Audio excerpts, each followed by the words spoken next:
Bienvenidos, amigos míos.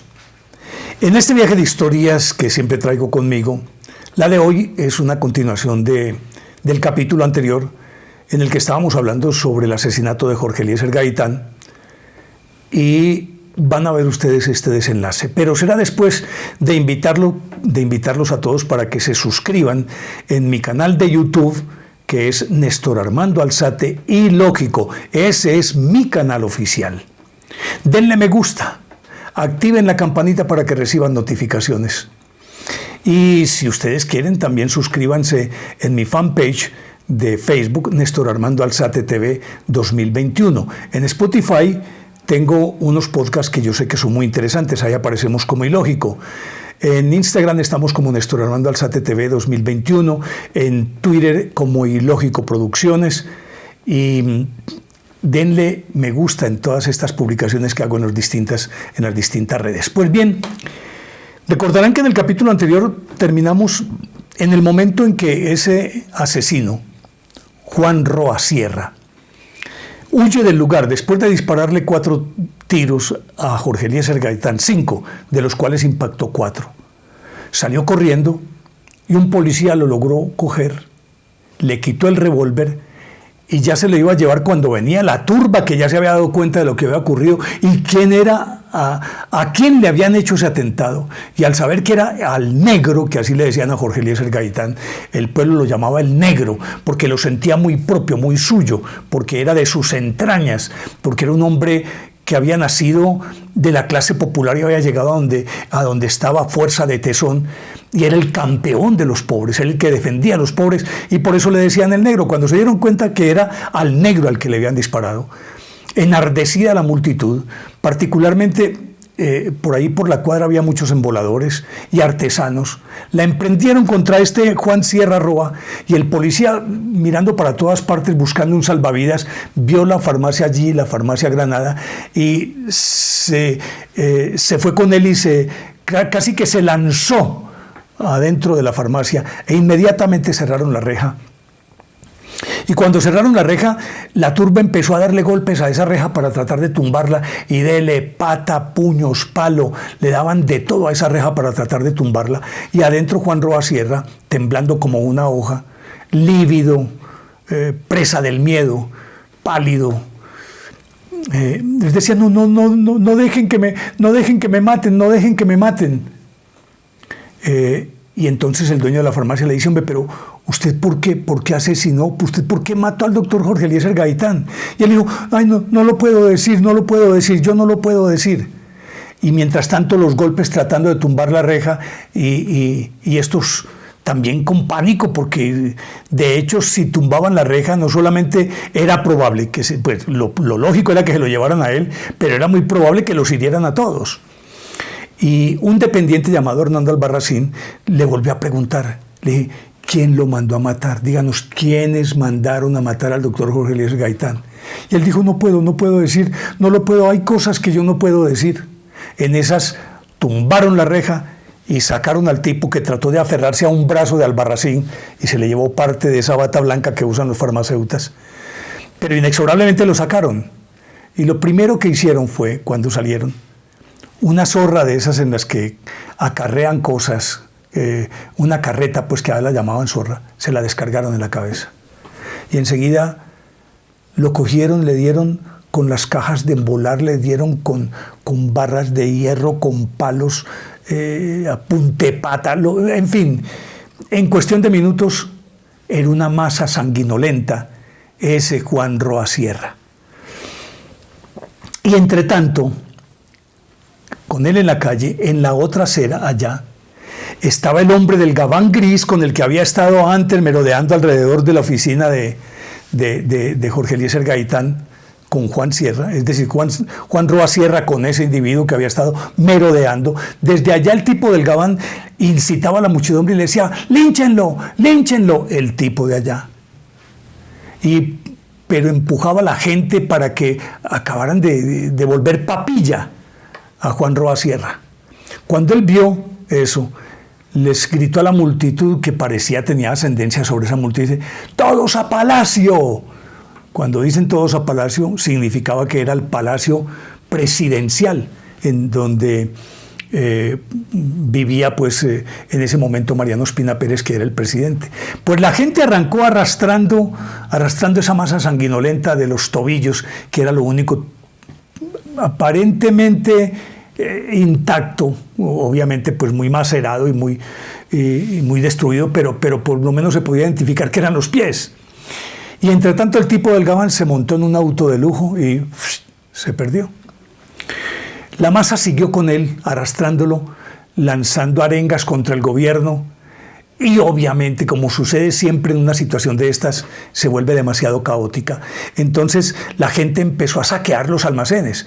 De hecho, esa era la zona más exclusiva de Bogotá. Era la época en que la ciudad no se había, es decir, la ciudad no se había ampliado, y por lo tanto los ricos de la ciudad vivían ahí en el centro. Era donde estaban los almacenes más suntuosos, los productos más caros, todo lo importado. Era donde vivía la JAI, que llaman. Todavía no existía el norte que conocemos hoy en Bogotá, ni otros sitios periféricos que son pues ya el punto de referencia de los ricos.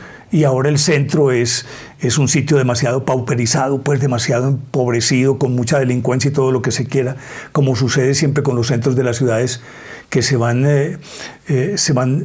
deteriorando social, cultural y económicamente. Lo cierto es que estos empezaron, imagínense, a saquear las whiskerías, donde estaban los tragos más finos, los almacenes de telas. En aquella época todos los caballeros usaban pues terno, que llaman, es decir, traje con corbata y sombrero, los barbicio, que eran los más elegantes, los sombreros más elegantes. Y por lo tanto, en todo ese sector habían almacenes de paños, porque en aquella época se mandaban a hacer los trajes sobre medida, y entonces todos sacando rollos de tela, de paños, sacando whisky, volviendo nada las estanterías y las vitrinas, en fin, y metiéndole candela a todo. Y entre tanto, se habían apoderado de algunas emisoras varios de los que se asumían como revolucionarios, entre ellos el que fue el eterno director del comunismo en Colombia, el maestro Gerardo Molina, en compañía del poeta Jorge Salamea, del gran escritor, que se tomaron una emisora y empezaron y dijeron de entrada que habían armado ya una junta revolucionaria y estaban invitando a los liberales para que vinieran y se incorporaran a esa junta, que era en adelante la que iba a gobernar, casi que un gobierno paralelo al de Ospina Pérez. Entre tanto, en otras emisoras decían, había uno que decía: tomen una botella, llénenla de gasolina, pónganle un corcho, a ese corcho métanle una mecha, enciendan la mecha y láncenla. Lo que llamamos los cócteles Molotov, que llaman. Y así por el estilo. En unas partes se hacían arengas para que destruyeran todo a su paso y que fueran por el presidente. Y en otras decían: hey, cálmense un poquito, cálmense, que esto no está bien. Lo cierto es que, entre tanto, en Palacio acababa de llegar el presidente, que estaba por allá en la inauguración de una feria agropecuaria en Engativá, y llegó y no se había enterado cuando le contaron lo que estaba ocurriendo. Y no es ni siquiera que le contaron, sino que él sintió la turbamulta que estaba llegando en esa vocinglería a las puertas del Palacio, y la Guardia Presidencial pues ahí también parapetada, tratando de enfrentar esa multitud. Mientras tanto, un montón de policías se habían pasado de bando, se pusieron un bracelete rojo y se unieron a la multitud, se amotinó la 5ª división, y resulta que Bogotá se volvió un caos. 170 locales fueron incendiados en unas 100 hectáreas. Acabaron con el tranvía, acabaron con todo lo que había. Pero cuando estaban ahí en Palacio, en las rejas de Palacio, la muchedumbre, apareció el tipo del gabán gris, arengando a la gente para que tumbara todo y se metiera ya al Palacio. Y el tipo iba y venía y recorría por todas partes y arengaba para que la gente dejara aflorar la bestialidad, porque no se puede llamar de otra manera. Está bien que la ira sea algo natural y a lo que uno tiene derecho, pero no esa ira bestial que es capaz de destruir lo que se le ponga. Pues este individuo, el del gabán, seguía arengando a la gente. Pues bien, entre tanto, Rojas Pinilla mandó a traer parte del ejército en Boyacá, que era un ejército más leal porque era conservador, y lo hizo traer para la capital. En estas idas y venidas, George Marshall se refugió en la embajada americana con una protección especial. Inclusive intentó llamar a Estados Unidos, lo tuvieron que disuadir Rómulo Gallegos entre ellos. El representante de Venezuela le dijo: no vaya a hacer eso, porque quería traer unos marines para sofocar la revolución. Y Rómulo Gallegos le dijo: no vaya a hacer eso, que era el representante de Venezuela. Y se le paró en la raya. En todo caso, el protegido allá, Marshall, se quedó ahí protegido. Mientras tanto, los jefes liberales, Carlos Lleras, estaba Darío Echandía, bueno, no recuerdo quién es más. Laureano Gómez, que era el representante de Colombia en la conferencia panamericana, se había refugiado en la embajada americana y desde allá llamaba al presidente para decirle que no fuera a conferenciar con los liberales. Pero como la ciudad estaba intransitable, estaba en ruinas y en llamas, entonces los responsables del liberalismo, los directores, no habían llegado hasta Palacio, hasta muy entrada la noche. Pudieron llegar a Palacio. En la tarde, por ahí a las 5 de la tarde, se desata un aguacero de esos de Padre y Señor mío, que afortunadamente, para lo que significaba contener la violencia, apagó muchos incendios. Y obviamente que también apaciguó un poquito el espíritu de los bogotanos esa lluvia bien helada. Que además todos los que habían ido, después de saquear todos esos almacenes, lo que se dedicaron fue a beber. Beba y ataque, beba y ataque. Todos estaban borrachos. Entonces ellos, ya cuando toda esta lluvia, hubo gente que se quedó ahí montando guardia y quería tumbar la entrada y los mantenían a raya. Mientras tanto, los liberales alcanzaron a llegar a parlamentar con el presidente. El presidente les dijo que, porque la solución que proponían era que les entregara el poder, que los que estaban rebotados eran los liberales y que ellos podían calmarlos. El presidente les dijo que no. Hay una famosa frase de él que se le asigna a él. Hay otros que dicen que esa la pronunció fue su esposa, doña Berta Hernández de Ospina Pérez. Aquella que dice que cuando le dijeron: no, es que nosotros le garantizamos la salida para que se vaya tranquilo a disfrutar con su fortuna a otro lado. Y dicen que él respondió que más valía un presidente muerto que un presidente fugitivo. Algunos dicen que fue doña Berta la que pronunció la frase, que entre otras cosas, y hay un relato delicioso, ojalá se lo lean ustedes, de una crónica que escribió Gabriel García Márquez, que fue testigo presencial, estaba viviendo en una pensión ahí cerquitica de donde mataron a Gaitán. Y hace una descripción con esa pluma maravillosa que tiene él, hace una descripción de todo lo que ocurrió. Y es uno de los que sustentan la teoría del hombre del gabán gris, que para él siempre fue un misterio. Y entonces Gabo dice que doña Berta estaba con el revólver al cinto, que tenía un revólver y una cartuchera puesta aquí. Lo cierto del caso es que lograron apaciguar eso y al otro día, por la madrugada, llegaron los refuerzos de Boyacá, lograron calmar todo y al otro día la ciudad estaba en ruinas. Pero toda esta historia tiene un colofón y es que aquel hombre del gabán gris, las palabras de Juan Roa Sierra dan a entender que había una conspiración detrás, que hubo quienes orquestaron la muerte de Jorge Eliezer Gaitán.